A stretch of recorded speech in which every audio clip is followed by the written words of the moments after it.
Ahora, esta noche, quiero hablar sobre las tentaciones de Jesús.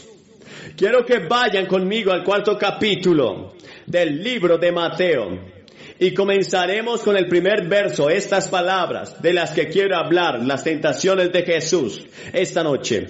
Entonces Jesús fue llevado por el Espíritu al desierto para ser tentado por el diablo. Y cuando ayunó 40 días y 40 noches tenía hambre. Y cuando el tentador vino a él, le dijo: ya que tú eres el Hijo de Dios, manda que estas piedras se conviertan en pan. Pero Jesús respondió y dijo: está escrito que el hombre no vivirá solo de pan, sino de toda palabra que sale de la boca de Dios. Entonces el diablo lo llevó a la santa ciudad y lo puso sobre el pináculo del templo y le dijo: ya que tú eres el Hijo de Dios, tírate abajo, porque está escrito que Él mandará a sus ángeles acerca de ti, y en sus manos te llevarán para que tu pie no tropiece sobre piedra. Jesús le dijo: está escrito, no tentarás al Señor tu Dios. Entonces el diablo lo subió a un monte muy alto y le mostró todos los reinos del mundo y la gloria de ellos. Y le dijo: todas estas cosas te daré si te postras y me adoras. Entonces le dijo Jesús: aléjate de mí, Satanás, porque está escrito: adorarás al Señor tu Dios y a Él solo servirás. Entonces el diablo lo dejó y aquí vinieron los ángeles y le servían. Sí, Jesucristo fue tentado. La Biblia dice que fue tentado en todas las cosas como nosotros, pero sin pecado. Él es el único en la historia del mundo, incluyendo a Adán y a Eva, que alguna vez resistió al diablo, completa y enteramente. Él era el Señor Jesucristo. ¿Por qué? Porque no tenía pecado dentro de sí. No había nada que el diablo pudiera pelar dentro de él, porque no tenía pecado. Y tú y yo tenemos la semilla del pecado en nosotros. Nacimos en pecado. David dijo: en pecado me concibió mi madre.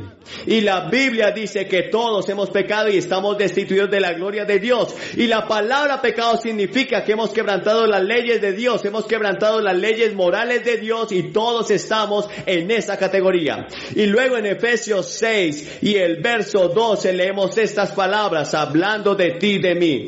Porque no tenemos lucha contra sangre y carne, sino contra principados, contra potestades, contra los gobernadores de las tinieblas de este mundo, contra la maldad espiritual en los lugares altos. Ahora, gran parte del Nuevo Testamento tiene que ver con la guerra espiritual, y nadie está exento de este conflicto. Dios no tiene lugar para un pacifismo espiritual, porque la Biblia enseña que la vida cristiana no es un patio de recreo religioso, no es un campo deportivo. La palabra contra que se destaca 5 veces en Efesios capítulo 6 se nos dice que no es una lucha contra sangre y carne, sino contra 4 cosas: principados, potestades, gobernadores del mundo, huestes espirituales de maldad. Hay unas huestes espirituales, hay un diablo, hay un demonio. En 2 de Corintios 2:11 se nos dice que no ignoremos al diablo y sus maquinaciones para que Satanás no se aproveche de nosotros, porque no ignoramos sus artimañas. Debemos conocer al enemigo. En 1 de Pedro 5:8 la Biblia dice que seamos sobrios y estemos atentos, porque el adversario, el diablo, como león rugiente, anda alrededor buscando a quien devorar.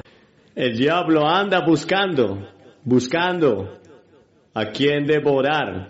Ahora, algunos de los nombres que se le dan a Satanás: el diablo es el tentador, por supuesto. Satanás es el engañador, un mentiroso, un asesino, un acusador, el príncipe y el poder del aire. Es el príncipe de este mundo, es el Dios de esta era, es el destructor, el maligno, Belcebú. Todos estos nombres son dados a una persona que llamamos Satanás. Ahora, la Biblia dice de sus artimañas y trampas.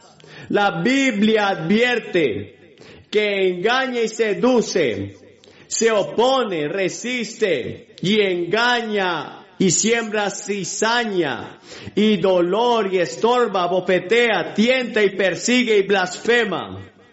Ahora la gente tiene una caricatura del diablo establecido por las obras de Dante y Milton. Esta es una poesía maravillosa, pero es teológicamente falsa. Esa no es la imagen del diablo en la Biblia. Satanás no tiene cuernos, no tiene aros, no tiene una cola con púas. Ahora el diablo intenta todo esto para hacernos pensar que él está en el infierno, pero él nunca ha estado allí. Y cuando llega al infierno, no será el jefe, sino la principal víctima del infierno. Se le llama el Dios de esta era, el príncipe de este mundo y el príncipe del aire. En Mateo 25:41 habla de sus ángeles. Mucha gente pregunta, ¿de dónde salió Satanás? Según Isaías 14, aparentemente se rebeló contra Dios. Él era la más grande y la más hermosa de todas las criaturas creadas por Dios. Y por alguna razón misteriosa, desconocida, allá por ese entonces se rebeló, lideró una revuelta contra Dios. Y fue arrojado del cielo y aterrizó en este planeta. Y ha estado luchando contra los propósitos de Dios desde entonces. Y uno de los propósitos de Dios para Satanás es probar este planeta si las personas amarán a Dios o no lo van a amar. Si obedecerán a Dios o van a obedecer al diablo. Y él ha estado activo tratando de ganar este planeta y ganar a la gente que Dios puso en él. Aquí no entiendo todo lo que el apóstol Pablo llama el misterio de la iniquidad. Hay muchas cosas al respecto que no podemos explicar y no voy a tratar de explicarlas. Pero Cristo estuvo sujeto a las tentaciones del diablo. En Hebreos 4:15 dice que fue tentado en todo como nosotros, todo pero sin pecado. Y en Hebreos 2:18 dice que él mismo padeció siendo tentado y es poderoso para socorrer a los que son tentados. Ahora estudiemos y veamos cómo Jesús enfrentó la tentación del diablo, como un modelo para nosotros también, cómo podemos enfrentar las tentaciones de Satanás. Jesús fue guiado por el Espíritu Santo. Después de su bautismo, él fue guiado hacia el desierto, a un área entre Jerusalén y el Mar Muerto, en un lugar salvaje. Y estaba allí Jesús, y era terrible, ese desierto, 40 días y 40 noches. No tenía nada para comer. Jesús estaba orando y era obediente a la voluntad de Dios y estaba lleno del Espíritu Santo y pasaba un tiempo en oración, tenía un conocimiento total de las Escrituras. Y en ese momento, cuando estaba hambriento y cansado del sol, del calor y de todo el desierto, vino el tentador. No tenía compañero humano, Jesús estaba solo en ese desierto. No podía compartirlo con otros, sus conflictos. Tú puedes marchar hombro a hombro con las personas en todas las cosas, pero cuando llega la tentación tendrás que enfrentarla tú solo. Hay 3 tentaciones y el diablo siempre usa las mismas 3 tentaciones. Las usó con Jesús, las usó con Adán y Eva en el jardín del Edén y las usará contigo. La misma forma, de la misma manera, nunca varían, son las mismas cosas. Primero es la lujuria de la carne, segundo la lujuria del ojo y tercero es la vanagloria de la vida. Ahora, la primera vez que vino a Jesús para tentarlo, lo tentó a convertir las piedras en pan. Apeló a su apetito físico. Esta era la lujuria de la carne. Ahora Jesús tenía hambre al cabo de 40 días. Y el diablo sabe cuándo venir. Llegará el momento oportuno para esa tentación. Y las cosas más fuertes, los instintos más fuertes, es el hambre y la sed para un ser humano. Y muchas personas se estarán de todos sus refinamientos de civilización, como las madres de Sumeria en el Antiguo Testamento devoraron, se comieron a sus propios hijos cuando tenían hambre. El diablo señala las piedras redondas y dice, si eres el Hijo de Dios, o como eres el Hijo de Dios, reconoció que él era el Hijo de Dios. Por eso la palabra aquí se debería traducir, ya que como eres el Hijo de Dios, ordena que esas piedras se conviertan en pan.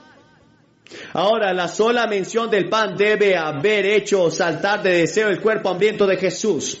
Jesús estaba en la perfecta voluntad de Dios, iba según el plan de Dios y el propósito de Dios. Ningún accidente le podía pasar, iba de camino a la cruz para morir por la salvación del mundo, para morir y resucitar. Ese era el plan perfecto de Dios y la voluntad perfecta de Dios. Ahora el diablo viene y dice, puedes hacer algo como esto y no solamente puedes alimentarte a ti mismo, sino puedes alimentar al mundo. Puedes convertirte en el Mesías creído. El mundo entero creerá en ti si alimentas a las personas hambrientas. Dios había planeado para él que tuviera hambre porque también Dios lo estaba probando. Pero Dios no le había permitido utilizar su poder para satisfacer la necesidad física que él tenía. Y Dios te pide a ti que no hagas ninguna provisión para la carne. El antojo era legítimo, pero Satanás sugirió satisfacerlo de una manera ilegal. Y puedes alimentar al hambriento. Y no es interesante que cuando Jesús murió y dijo, terminé la obra que el Padre me envió a hacer. Pero cuando murió había muchas personas enfermas, había muchas personas hambrientas todavía. Pero Él vino con un propósito mayor. Oh sí, Él alimenta a los hambrientos, es interesante. Y nosotros, los cristianos, debemos preocuparnos por alimentar a los hambrientos. Pero hay algo mucho más profundo y una cosa más profunda en la cruz: la redención de Cristo y la resurrección. Porque sin la cruz y la resurrección no podría haber salvación de tu alma. Ahora, la segunda tentación que el diablo le dio a Jesús, lo llevó al pináculo del templo, que es el punto más alto de toda el área, y se podía mirar 600 pies hacia abajo del valle. Jesús estaba en Jerusalén, en el centro de la vía judía en ese tiempo, y el pináculo era el lugar más imponente del templo. Y el diablo le dijo, ya que eres el Hijo de Dios, ¿por qué no te arrojas abajo? Porque está escrito en la Biblia, Él dará a sus ángeles mandato acerca de ti, y en sus manos te llevarán, para que tu pie no tropiece con ninguna piedra. El diablo usa las escrituras. El diablo puede citar las escrituras. Él citó mal estas escrituras del Salmo 91, 11 y 12, pero omitió una de las partes más importantes de este pasaje, que dice que Él dará a sus ángeles el encargo de que te guarden en todos tus caminos. Omitió. Nota la sutileza que utilizó Satanás con Jesús. Esta es una oportunidad para una aventura de fe. El héroe. Ahora, Él hizo lo mismo con Eva, deslumbrarlo de los ojos. Ahora, mira lo que va a pasar. Habrá un gran espectáculo, los ángeles te atraparán, deslumbrarás a las multitudes. Será un gran espectáculo y la gente creerá en ti. Todo el mundo estará mirando. Y en lugar de tomar el largo y difícil camino de enseñar, predicar, de curar y morir en la cruz, puedes hacerlo todo en un gran momento en el que se verá a los ángeles venir y atraparte, y todos creerán. El plan de Dios era que iría a la cruz. Había sido planeado, había sido predicho por los profetas que iría a la cruz y moriría por nuestros pecados. Y si no hubiera hecho, ninguno de nosotros hubiera sido salvo.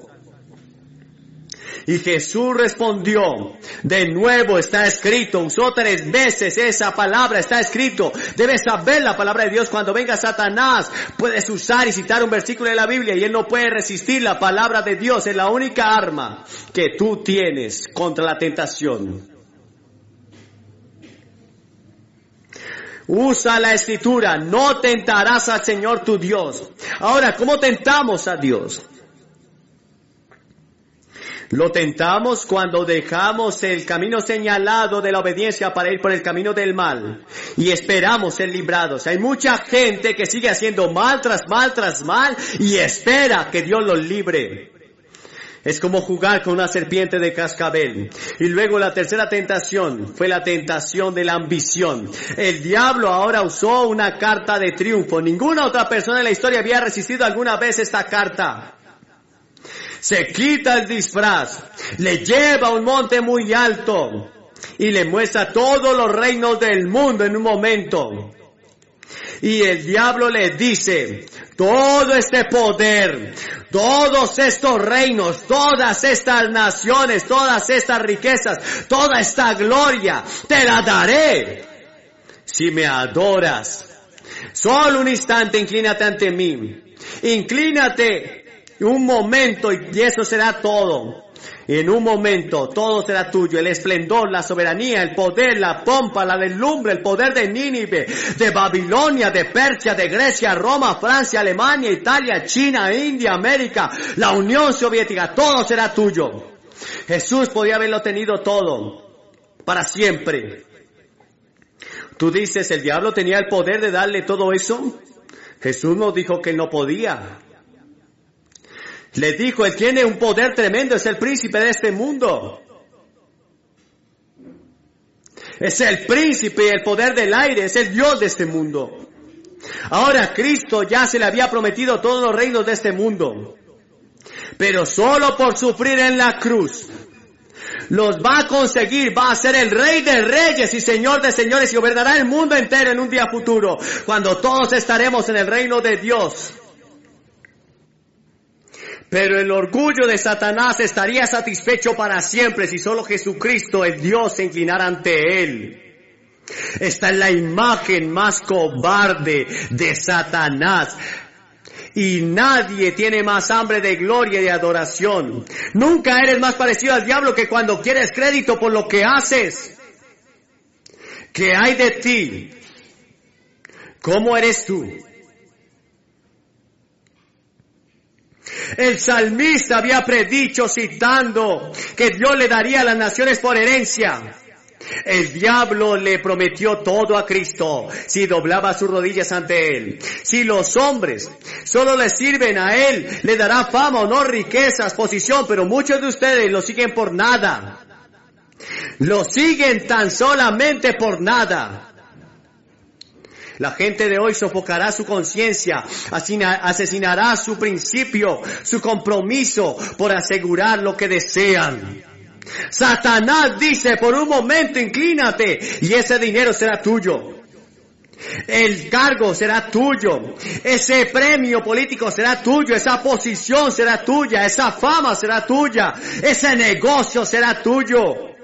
Esa satisfacción sexual será tuya. Ese placer sensual será tuyo. Sí, si te inclinas ante mí, dice el diablo. ¿Y cuántas personas lo hacen? ¿De qué le sirve a un hombre ganar el mundo entero y perder su propia alma? Supongamos que lo ganaste todo, pero perdiste tu alma que es eterna. En un momento, el mundo has perdido. Ahora, ¿cómo tuvo Cristo la victoria? Resumamos un momento porque te ayudará cuando tengas que enfrentarte al tentador, cuando vayas a casa esta noche o mañana en la oficina o en la escuela o donde sea que estés. La tentación de hacer trampa, la tentación de tomar una droga, la tentación de tomar un atajo que está al mal. La tentación de decir una mentira. Primero, es por obediencia a la voluntad de Dios. Solo dice, Señor, quiero obedecerte, pero necesito tu ayuda. Porque ninguno de nosotros puede vivir la vida cristiana solo. Simplemente no podemos hacerlo. Es el Espíritu Santo que Él te va a dar la ayuda para vivir a ti, a través de ti. No puedo vivir la vida cristiana sin el Espíritu Santo. Debe vivirla a través de mí. Y en segundo lugar, siendo lleno del Espíritu, ¿has sido lleno del Espíritu de Dios? Y luego, en tercer lugar, al pasar mucho tiempo orando, no tienes que arrodillarte cada vez que oras. Tengo una hija que piensa que tienes que arrodillarte cada vez que oras. Y se levanta muy de mañana y temprano y delega las tareas y a los niños y luego se pone de rodillas a orar. Y los médicos le dijeron que tiene problemas en sus rodillas por eso. Y le dije que no tienes que arrodillarte para hacerlo, para orar. Puedes orar todo el tiempo que quieras, en todas partes. Pero ella siente que Dios la ha llamado a ese ministerio de oración y estudia las escrituras de rodillas todas las mañanas.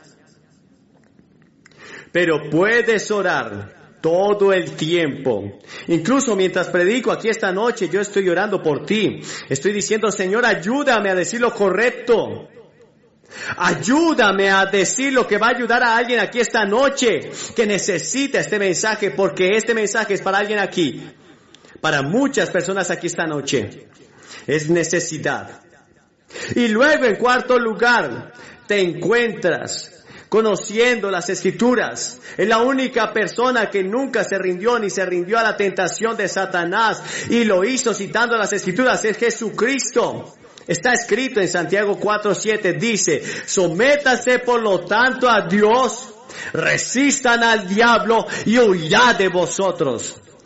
Una vez estaba teniendo una lucha por algo y sabía que Satanás estaba luchando contra mí.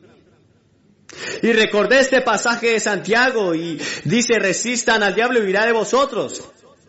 Pero había olvidado la primera parte del verso. Sométanse por lo tanto a Dios. Primero te sometes a Dios y le dices, Señor, quiero estar en tu voluntad. Tú te haces cargo de mi vida como Señor y amo, y luego resistirás al diablo y él tiene que huir de vosotros. Podrás vencerlo. Y luego en Apocalipsis 12:11 dice, por la sangre del Cordero y por la palabra de su testimonio vencieron al acusador. Y en Primera de Pedro 5 dice, sean sobrios y velad, porque vuestro adversario el diablo, como león rugiente, anda alrededor buscando a quien devorar, al cual resisten firmes en la fe. ¿Le estás resistiendo? ¿Te estás sometiendo a Dios? Tienes que conocer realmente a Cristo. En un mundo en el que la religión dominante es ahora el secularismo, el estilo de vida es el materialismo, necesitamos atender a la palabra de Dios para saber cómo citarla y aplicarla correctamente. Dios nos llama a un lugar donde nos quedemos solos como cristianos y vivamos de esa manera. Es un llamado a la vida en sociedad, es vivir a Cristo en la vida, donde el lugar donde estemos debemos mantener la creencia en el comportamiento. Debemos relacionarnos en la salvación y en la ética personal de Cristo. Debes recibir a Cristo en tu corazón. Debes vivir en tu corazón y entonces sales y lo aplicas en el mundo en que vives, en cada grupo, con las personas que te están rodeando. ¿Realmente conoces a Cristo? Tú mismo dices, Billy, hay veces que yo creo que sí y hay veces que no estoy seguro. Si tienes alguna duda, pero no la resuelves esta noche, algunos de ustedes han sido bautizados, han sido confirmados e hicieron algunas promesas y otros hicieron promesas por ustedes, pero ustedes no están seguros de haberla guardado y les gustaría volver a comprometerse y dedicar su vida a Cristo esta noche. Hay otros de ustedes que simplemente no están seguros de haberlo recibido antes realmente en su corazón, pero quieren hacer y quieren estar seguros de que todos están perdonados de sus pecados y vas a ir al cielo, que si mueres irás al cielo. Esta noche te voy a pedir que te levantes de tu asiento y vengas y te pares frente a esta plataforma. Cientos de personas ya lo han hecho en otros lugares. Y después de que todos hayan venido, les voy a dar una palabra y oraré con ustedes y les daré literatura para ayudarlos a ser un cristiano. Si estás con amigos o familiares, te van a esperar. Si estás en un autobús, te esperarán. Solo tendremos un momento. ¿Por qué es importante dar un paso al frente públicamente? Porque Jesucristo llamó a la gente en el Nuevo Testamento públicamente. No puedes avergonzarte de Cristo porque Él no te avergüenza, Él no se avergüenza de ti. ¿No estás dispuesto a reconocerlo ante los hombres? Él no te reconocerá ante el Padre y ante los ángeles que están en el cielo. Debe ser un compromiso público ahora mismo. Tú mismo lo sabes. Y tendrás la seguridad si vienes ahora mismo. Nadie más lo hará por ti. Nadie salga del estadio ahora. Vamos a estar en oración. Te levantas y vienes. Los jóvenes, los viejos, vengan con la certeza que esta noche Jesucristo los perdonará y los recibirá. Aquí puedes estar frente al coro. Levántate y ven.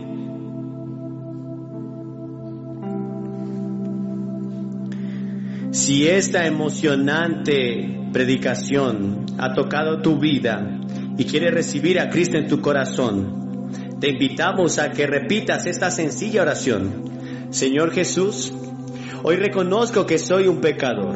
Me arrepiento de haber pecado contra ti. Reconozco que tú eres el único que puede salvarme a través de ese sacrificio en la cruz. Te acepto y te recibo como mi único y suficiente Salvador. Si hiciste esta sencilla oración, creemos que has nacido de nuevo y hay fiesta en los cielos. Queremos saber de tu compromiso por Cristo. Que Dios te bendiga siempre.